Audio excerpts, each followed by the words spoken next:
Welcome back to part number 3 of What If Anakin Saved His Mother and the Tuskens.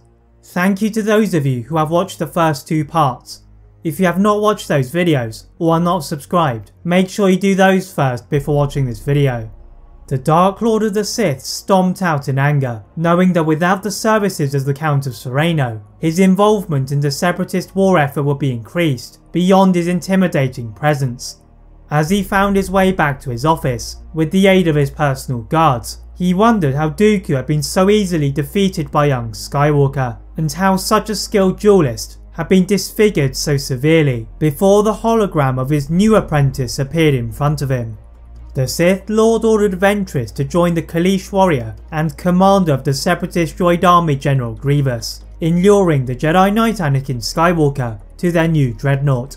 The newlywed Jedi, however, had joined his master Obi-Wan in a trip to visit Dooku in his cell, just missing the visit of Palpatine.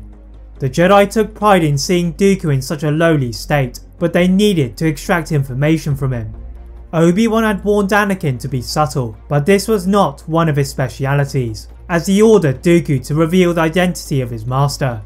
Dooku managed to grin through his ruined face, as he hated the Jedi as much as he now hated his master, so decided to drop hints for the Jedi to figure out by guiding them to the lost Jedi Master Sifo Dyas.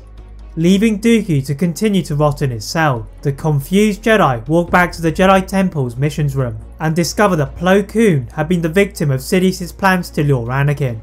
But with the new secret revealed by Dooku, it is the Nautoland Jedi Master Kit Fisto who is dispatched to save his fellow council member, whilst Yoda sent Obi-Wan, Anakin and Ahsoka to investigate Dooku's riddle.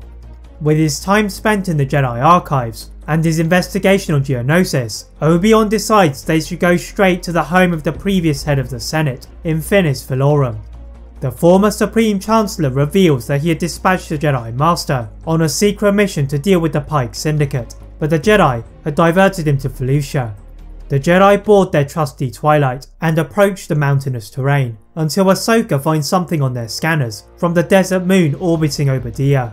Swiftly diving to the moon, they are immediately hit by waves of loose sand, but Anakin was used to the harsh terrain from his time on Tatooine, and protecting themselves by equipping clone armor, they search the signal through the Force, and find a T6 shuttle has been destroyed. The 3 Jedi gather any pieces of useful evidence, and go back to their ship to ask the Council to identify the Master's lightsaber. Yoda also informs the Jedi that Valorum's personal aide Silman had also been aboard the shuttle, and they fly to the Pike-controlled planet. Landing by the Pike Palace, they are escorted by the Pike guards to their leader Lon Pike, who asks them about Tyrannus. The Jedi had heard the name before, but they had not successfully identified the mysterious man, so the Pike leader guides them into the prison complex where Silman was alive, but his time in solitude had driven his mind to insanity. Obi-Wan is able to discern that Tyrannus had been in fact Dooku, and he had been responsible for the death of Master Sifo Dyas. Unable to secure his freedom, the Jedi leave with another piece of the puzzle woven by the Sith, until they were suddenly struck in the side of their hull.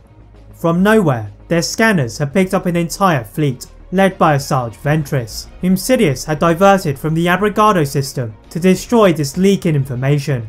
Anakin dived around the Providence-class cruiser, managing to avoid its ion cannon pulses, until they were surrounded by buzz droids.